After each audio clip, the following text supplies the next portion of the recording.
Most small businesses don't fail because the product is bad. They fail because of a small business cash flow problem they were never taught to recognize. Bankrupt. Marcus built a $900,000 business in 18 months. He worked 7 days a week. He reinvested everything. He turned down vacations. By month 18, he had $34,000 left. 3 weeks later, he had zero. A business that generated $900,000 in revenue couldn't make payroll. Not because he didn't work hard enough, because nobody taught him the one number that matters more than revenue. That number has a name. This is a few-minute breakdown.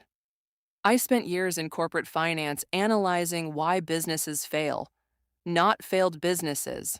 I mean the exact moment on a balance sheet when the trajectory changes and nobody in the room knows it yet.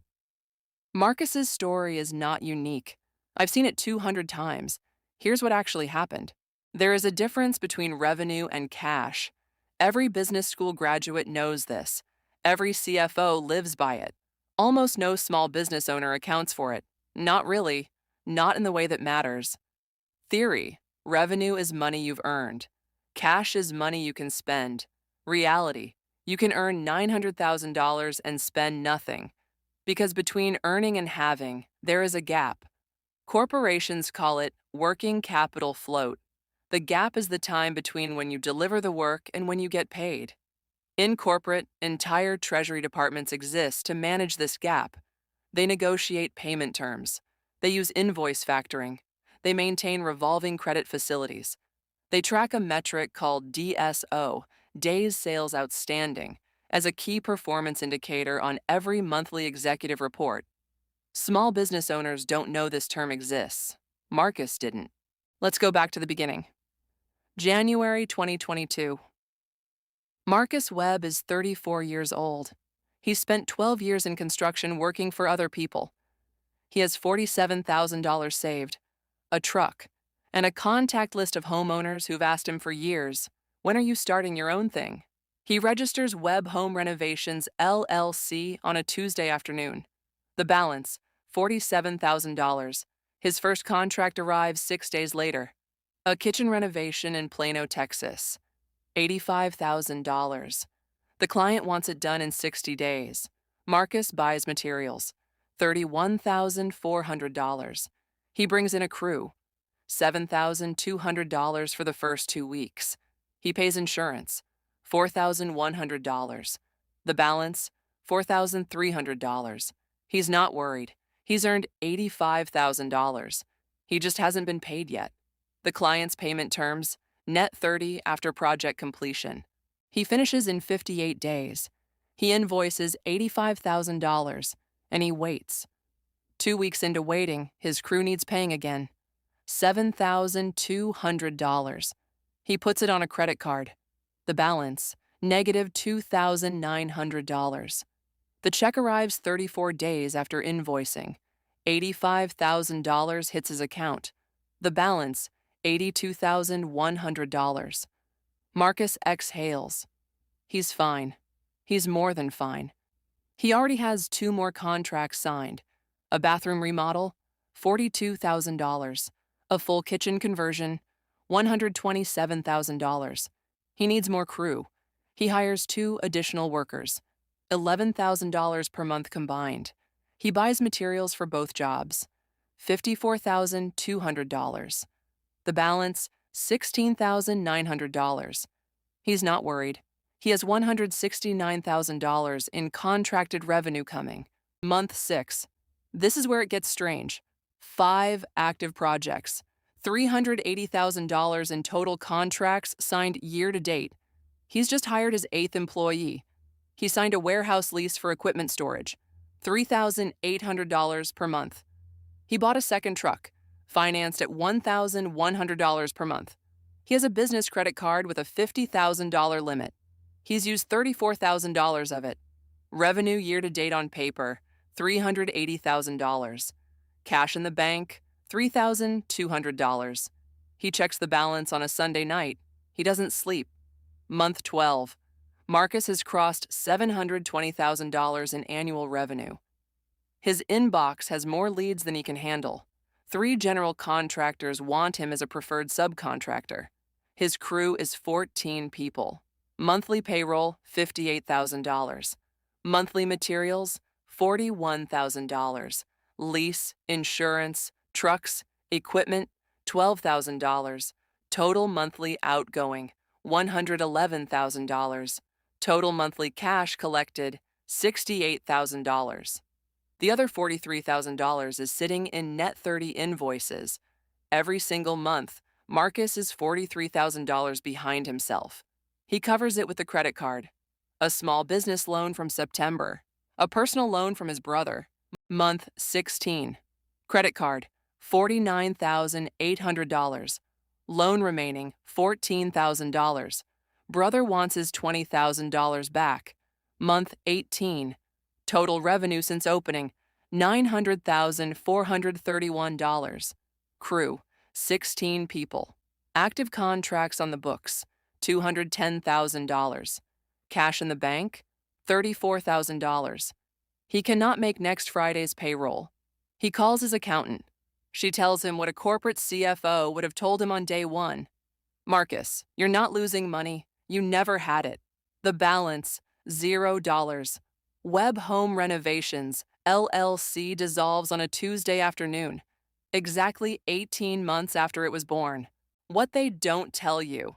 Here's what a corporate treasury team would have seen in month 2, not month 18, month 2. They would have calculated one number, days sales outstanding. DSO is the average number of days between delivering your work and collecting payment. The formula, accounts receivable divided by annual revenue multiplied by 365. Marcus's DSO in month 6, 47 days. Every large corporation monitors this number weekly. Because DSO is not a payment problem, it is a funding problem. When your DSO is 47 days, it means you are funding 47 days of operations out of your own pocket before you see a dollar. At $111,000 per month in outgoings, 47 days of self-funding meant Marcus needed $171,000 in working capital reserves just to operate normally. He started with $47,000. He was undercapitalized from day one. That's the first number. Here's the second one, and this one is worse. The difference between gross revenue and contribution margin. Marcus's gross revenue in month 12, $720,000. His contribution margin, what's left after paying for direct delivery costs, was 22%. That's $158,400 on $720,000 in revenue.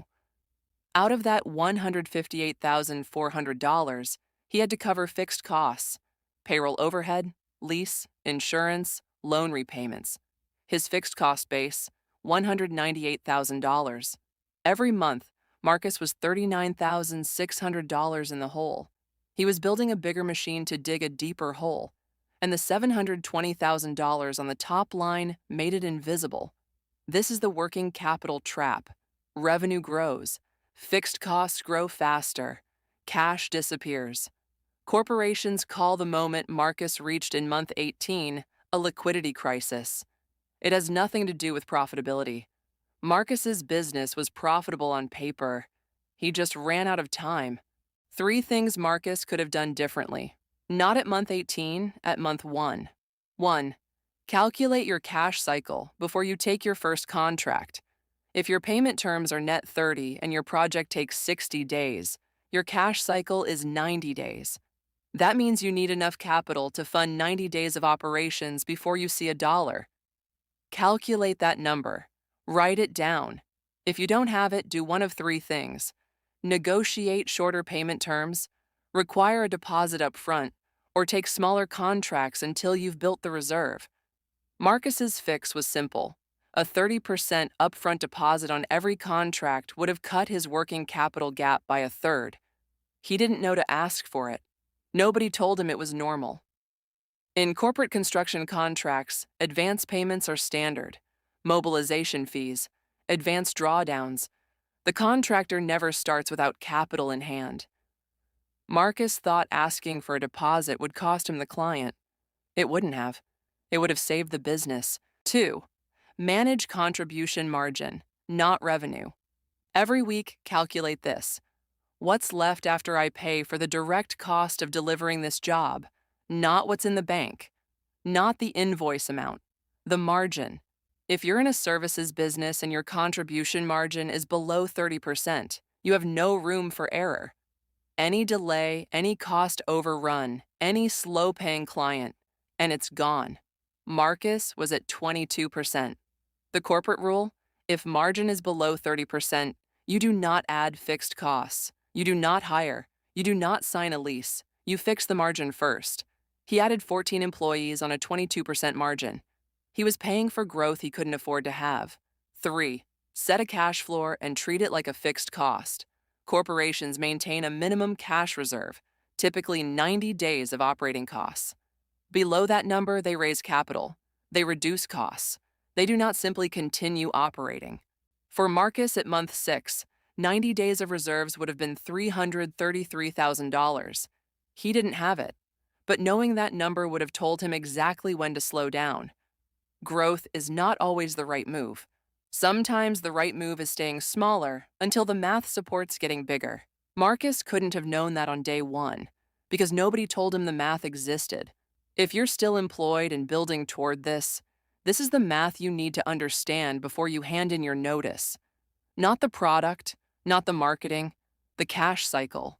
Because the gap between your first invoice and your first payment is the gap that kills most new businesses before they ever find out if the idea was good. Marcus rebuilt, smaller, slower, with a bookkeeper from month 1. He tracks his DSO every week. He requires a 35% deposit on every contract. He does not hire until his cash reserve can absorb 4 months of that salary. His current annual revenue, $340,000. Cash in the bank, $127,000. He has never again not made payroll. $900,000 taught him something no MBA would have. Revenue is a story you tell yourself. Cash is the truth, the corporate framework that determines which businesses survive this trap and which ones don't, was formalized inside a McKinsey model in 1985. Most corporations still use it today. Most small business owners have never heard of it. Next video.